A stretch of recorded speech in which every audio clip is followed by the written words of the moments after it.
Today we are going to look at one of my favorite episodes in the Bible. It's actually three episodes that are not usually put together. Maybe it's one of my favorites because I kind of found it. I've never heard anybody else speak about noticing this, so it's kind of like I've got my own little private little stash here of Bible wisdom that I found. It's not like there's going to be some secret code that I'm going to give you, because if somebody does that, run away. But I noticed something and put it together in a way that I hadn't seen before. And it was such a discovery when I found it. And the lessons in it are so basic, and yet they're really deep and timeless. And if you've been around Cornerstone for a while, you've heard me teach on this a couple times, although it's been quite a few years since the last time. But now we get to put it permanently on video so anybody can watch it at any time. To do so, we're going to take a look at what I'm calling the deja vu of making bad choices from Genesis 12, 20, and 26. So you may or may not have noticed that we skipped over Genesis 12, we skipped over Genesis 20, because I was waiting until we get to Genesis 26 to take a look at the three of them together here. Okay, so in order to do so, let's go back into the stories we missed in Genesis 12 and Genesis 20 first of all. Okay, after Abram arrives in the promised land, here's what happens. So we're going all the way back in the story. We've already gone through the story of Abram and Sarah and Hagar and Ishmael and Isaac, and right, we've moved into all of that stuff. So now we're dipping way back into the story, chapter 12 of Genesis, beginning with verse 10. Let's take a look at the story here. So shortly after they arrive in the promised land, they're barely there, and then this happens. Genesis 12:10. Now there was a famine in the land, and Abram went down to Egypt to live there for a while because the famine was severe. So he was barely in what the nation that will later, the land that will later be called Israel. He was barely there. A famine hits, and he runs to Egypt. And remember again, who is going to be reading the story for the first time? It's going to be people who were just released from 400 years of slavery in Egypt to go back to the promised land. So this is going to resonate with them. It's like, wait a minute, great, great, great, great, great, great, great, great, great, great, great. I'm going to run out of greats. Grandpa Abram went to Egypt because of a famine, and that was why generations later they ended up in Egypt because of a famine. Joseph and his brothers ended up going there, right? So history repeating itself, but this is the first time. Okay, went to Egypt to live there for a while because the famine was severe. As he was about to enter Egypt, he said to his wife Sarai, "I know what a beautiful woman you are." Oh, every woman likes to hear that, right? Yeah. Well, next shoe is about to drop. I know what a beautiful woman you are. Chapter 12, verse 12 now. When the Egyptians see you, they will say, "This is his wife." Then they will kill me, but let you live. Say you are my sister, so that I will be treated well for your sake, and my life will be spared because of you. So Abram's going into Egypt. He looks at his wife and goes, "Wow, she's really pretty. The Egyptians are going to want to have her, and they're going to want to kill me to get to her." So the brave man that he is, he puts his wife out in front as a shield. Uh, that's when you step up and go, "No matter what they want, I will protect you." That's what he should be saying. But no, he comes up with this weird little scheme, right? Now, 12:14. When Abram came to Egypt, the Egyptians saw that Sarah was a very beautiful woman. And when Pharaoh's officials saw her, they praised her to Pharaoh, and she was taken into his palace. But he treated Abram well for her sake, and Abram acquired sheep and cattle, male and female donkeys, male and female servants, and camels. But the Lord inflicted serious diseases on Pharaoh and his household because of Adam's wife Sarai. So Pharaoh summoned Abram. "What have you done to me?" he said. "Why didn't you tell me she was your wife? Why did you say, 'She is my sister,' so that I took her to be my wife? Now then, here is your wife. Take her and go." Then Pharaoh gave orders about Abram to his men, and they sent him on his way with his wife and everything he had. What's going on here? Well, this is just a bad choice that everybody should know is a bad choice. There are sometimes we do the wrong thing, and it's because we have some confusion. I'm not sure if it's the right thing or not, and we make a bad choice, and we look back at it later and go, "Well, that was dumb." There are other times we look straight at something and we go, "That's the wrong thing to do," but because of comfort or fear or whatever, we make the wrong choice, and that is exactly what Abram did. There's no excuse here to go into Egypt, claim that your wife is in fact your sister for your own protection, even to the point of allowing your wife to be taken as Pharaoh's wife and still not say anything, and then get all kinds of cool stuff because of it and still not say anything. It's just wrong upon wrong upon wrong. So, what's the lesson here? The first lesson here is really, really simple. If you know it's wrong, don't do it.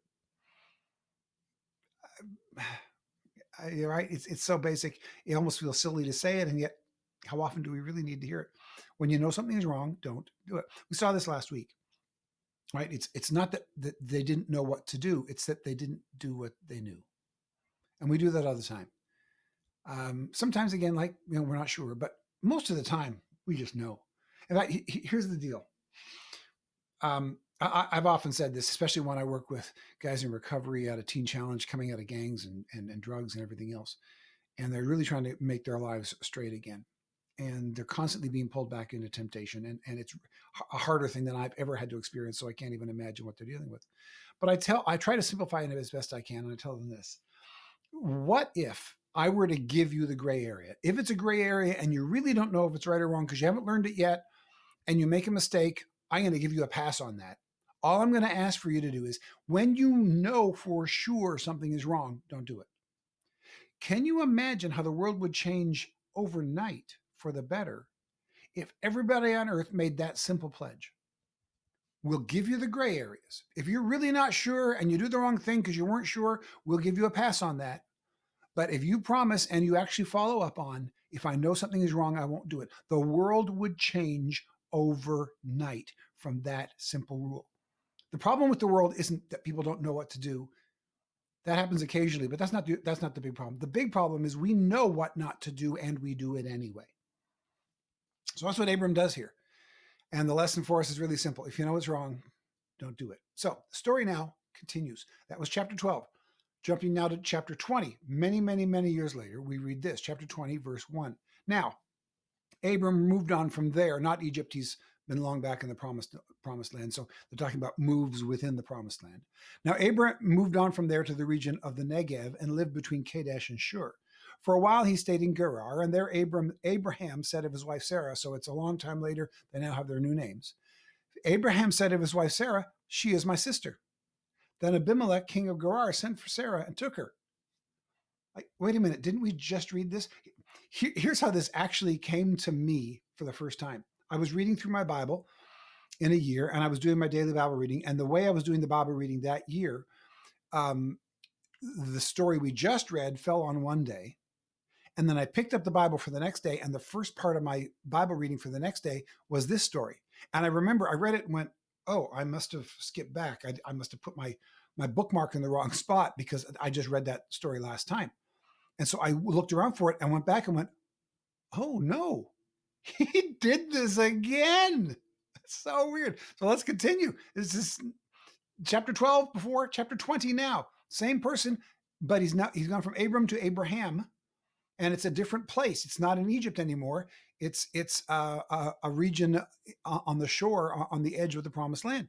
So 20 verse 3 says this: but God came to Abimelech in a dream one night and said to him, you are as good as dead because of the woman you have taken. She is a married woman.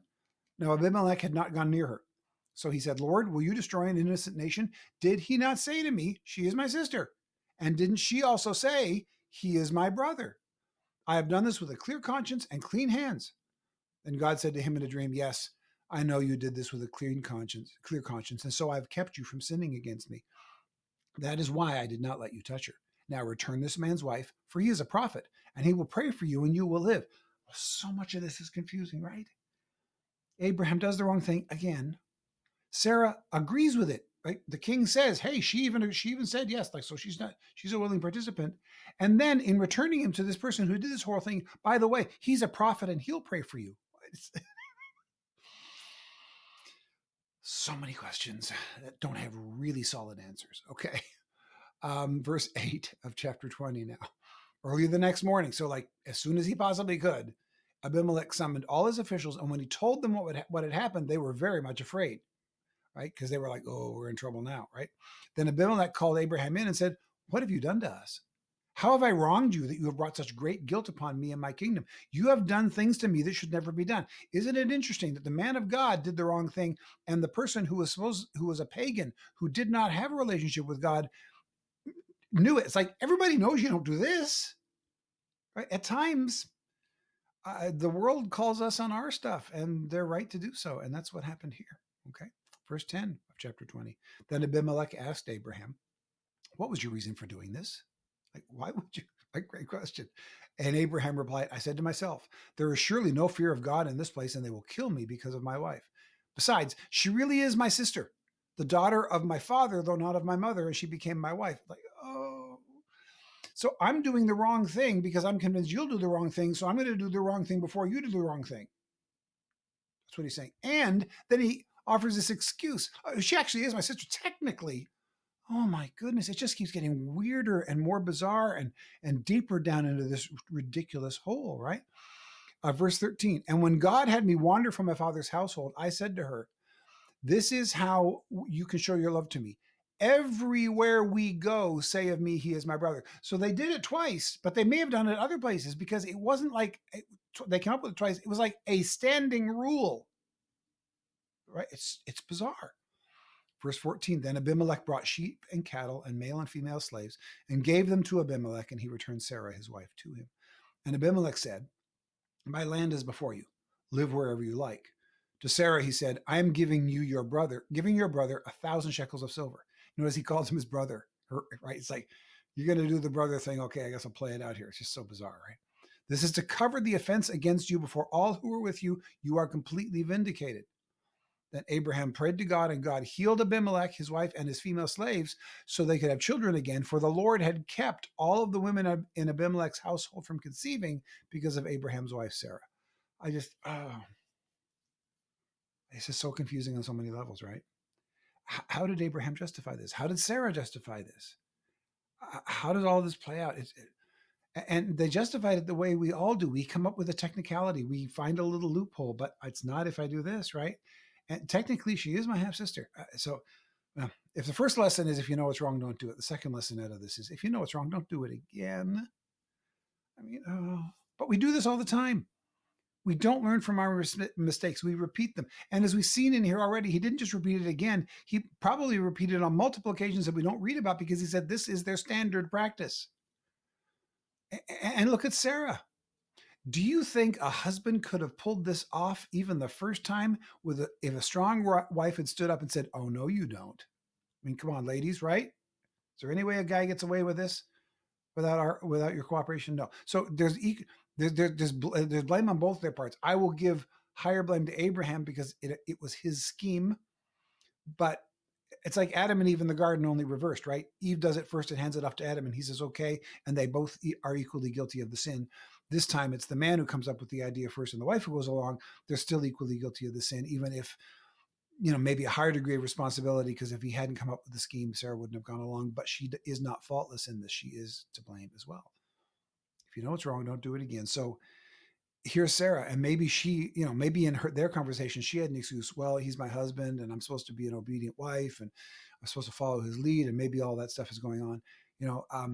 What can I do? I'm in the position where I have to do this, and I've seen this happen in the church world. I've seen it happen in the business world, in families and friendships, where one person does the wrong thing, and the other person, because they're in a subordinate position, maybe they're actually, like a subordinate in the workplace. Their boss does the wrong thing and asks them to follow, or maybe it's just simply emotionally subordinate. There's always a leader in a group who just says, hey, let's go do this first, and everybody else just kind of follows along. Whatever. If you're ever in a position like Sarah, and the person who's in charge of you, either legally or because in your job situation, positionally, or simply emotionally, they're just the person that you tend to follow. Here's the rule: when someone wants you to do wrong, speak up or leave. Um, yes, it's important for us to have order in our lives and for us to follow people who are in authority. But the person who's in higher authority than any other human being over us is God. And if the person above us is telling us to deny the God above us, then the God above us takes precedence. So if your boss or anybody who's in an emotionally authoritative position over you, a parent, a spouse, whatever, if they say, hey, let's do this, and you know it's wrong, you need to speak up. And if they refuse to do it and they command you to do it anyway, let's say in a work environment situation, the boss says you got to do this, and you go, I can't, it's lying, I won't do it. And if they go, you know what, you're right, you could be the conscience of your boss. If the boss continues to insist on it and says, you do this or you're fired, well, then quit before they have a chance to fire you. Leave. Speak up. And if the speaking up doesn't make a difference, leave. Now, I know that's hard. It's not easy. I've had to do it in some very difficult situations where I have lost something as a result of it. But in the long run, I gain way more. Yes, it'll be difficult in the meantime, but you'll have a conscience. You'll have a chance to correct somebody else. And then later on, when people ask, why were you let go? Or why did you leave? Or what happened there? You can tell them, sorry, I had to follow my conscience. And that will always serve you well in the long run. And even if it doesn't actually change things in circumstance here, it's the right thing to do. So refuse to be a party of it when somebody else wants to do it. And again, it's just amazing that even the pagan king gets that this is wrong. And it's so discouraging to me whenever I see Christians, church going people who know the Bible, who know Jesus, who do something so wrong that even the non Christians around them go, "Ugh." Right? And then what's their testimony of Christ? Well, if that's what being a Christian is, it's no better than not being a Christian. So why would I follow Jesus if I can just get away with stuff anyway? Right?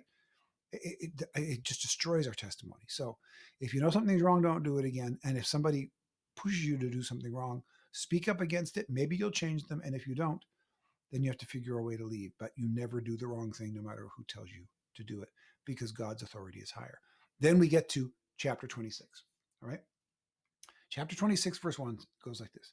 Now there was a famine in the land besides the previous famine in Abraham's time. So the first famine, chapter 12, caused that first sin to happen. Okay. Now, Abraham is out of the picture.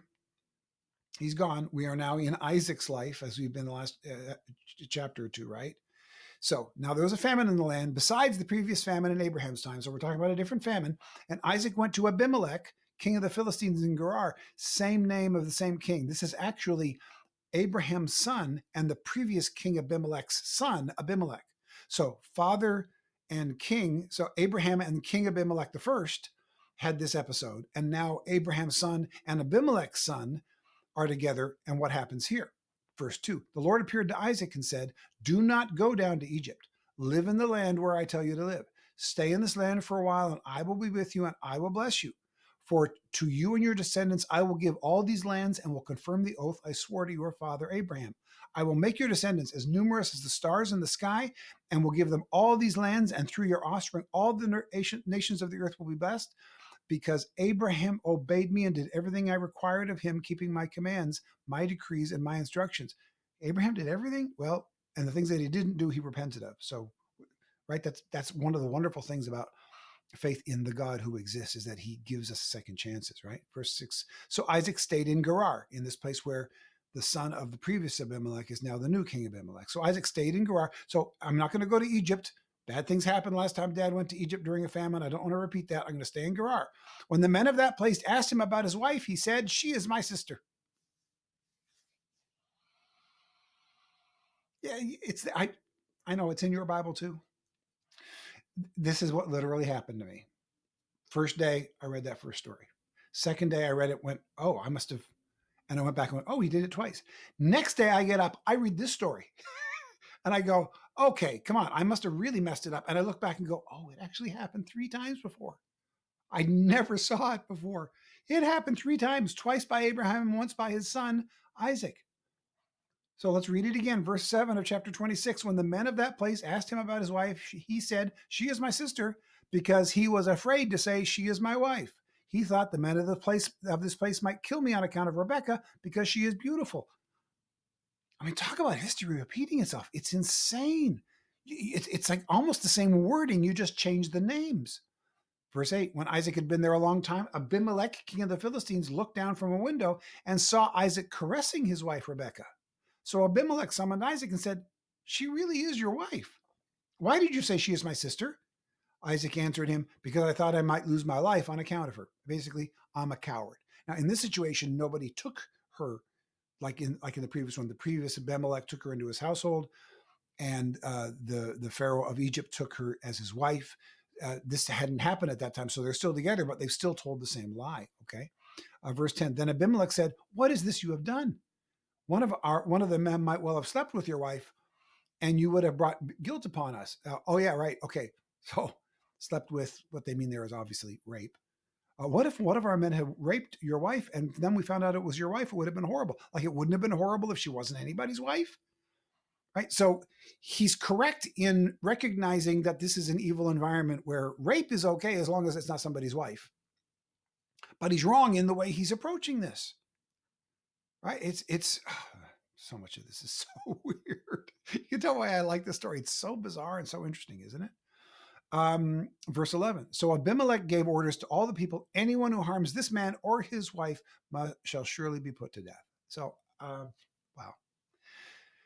Here's what hits me when I read this third story. Does anyone reading this, now that you see the three stories in a row, two with Abraham and Sarah, and now one with Isaac and Rebecca, does anyone think in any universe it's reasonable to believe that Isaac came up with this idea all by himself?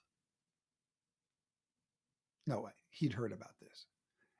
Probably from his mom in "Don't you be like your dad" moments, and maybe even from his dad in a "Son, I did this and I learned my lesson. You got to be a man. Don't do what your dad did." In shame from his father and maybe in anger from his mom. We don't know. The Bible doesn't say that, but come on, guys.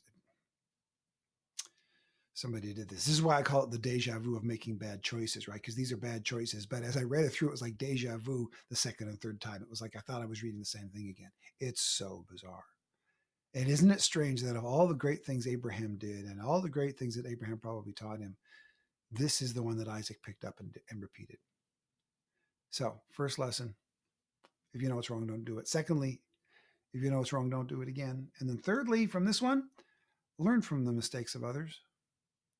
Don't repeat the mistakes of others, learn from them. It's amazing who we follow and why. I talked earlier about the guys in Teen Challenge getting out of gangs and drugs and alcohol addiction and so on. And I talk with these guys all the time. And whenever I talk to them, what I discover is, and you ask about their family history, almost all of them come from bad families. Not all of them. Some come from great homes and they just chose bad paths. But most of them come from difficult homes. And almost every one of them will tell me, I absolutely told myself I would not be like my dad, and I have absolutely ended up like my dad. Why did it happen? And what we understand, psychologists tell us this: the more you try not to be like your parents, the more you will become like them. And here's why. Whenever you think about something, it causes action in your life. Whenever you say, I don't want to end up like that, you end up there. Here's why. Here's an experiment. Right now, as you're sitting there listening or watching me, I want you to do this. Think about moving your finger, designate a finger, the pinky on your right hand. Let's all do this. Think about moving the pinky on your right hand, but don't actually move it. Think about it.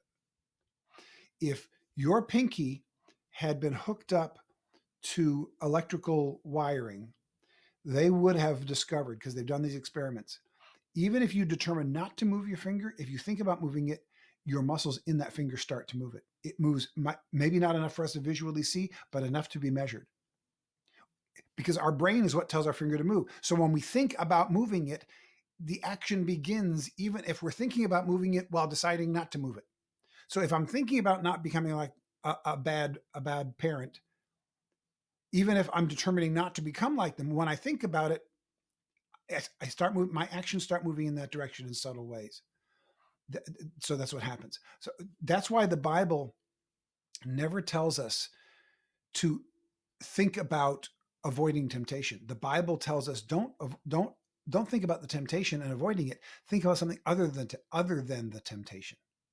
Right? Whatsoever is good or noble, of good report, think on these things. Don't think about I must resist. I must resist. No, leave, run away, and think about something else. It is better to be compelled toward the good than to try to resist the bad. So we need to learn from the mistakes of others and follow good examples and ignore the bad ones. If you've got bad examples in your life, do not obsess with not being like them. That won't work. You will become like them if you obsess about not being like them. Instead, find good examples and be determined to be like them, starting with Jesus. And then, as the Apostle Paul said, follow my example as I follow the example of Christ. Follow Jesus and then follow others who are following Jesus well. Don't worry about the bad examples. Just let them go. I know that's easy to say and hard to do. I get it. There's a certain amount of that will always linger. But our concentration should not be on not becoming like our bad examples. Our concentration should be on becoming like our good examples. That is the way. What's the old saying, about lighting a candle instead of cursing the darkness? When you say, I'm not going to be like dad or I'm not going to be like mom, you're cursing the darkness, and it doesn't work. But when you say, I'm going to be like Jesus, and I'm going to find people who are also following Jesus, and I'm going to learn from their example how to follow Jesus better, that's lighting the candle. And then what we set our minds on is what our actions follow as. So, anyway, that's one of my favorite weird little stories in the Bible. 3 different things. I never noticed it before. Maybe you never had before either, but now you see it. Next week, we're going to jump back into the main story here, and we're going to take a look at Jacob and Rebecca. And we're going to see sibling rivalry get really, really bad as Jacob and Rebecca, um, uh, that's, son and mother, try to con Isaac, her husband and his father, out of Esau's inheritance. No, that's not a deja vu about the previous one. This is about the stew. The stew has already happened. This is another theft that happens, another deception that happens. And since the last one was called the Bad Parenting Hall of Fame, with Esau and Jacob and Rebecca and Isaac all intermingled in that, next week is going to be the Bad Parenting Hall of Fame Part 2. And we'll see this horrible stuff played out in a fascinating, fascinating story. All right. Thanks for joining us this week. I hope you enjoyed this one as much as I did in this weird, weird story. We'll see you next time.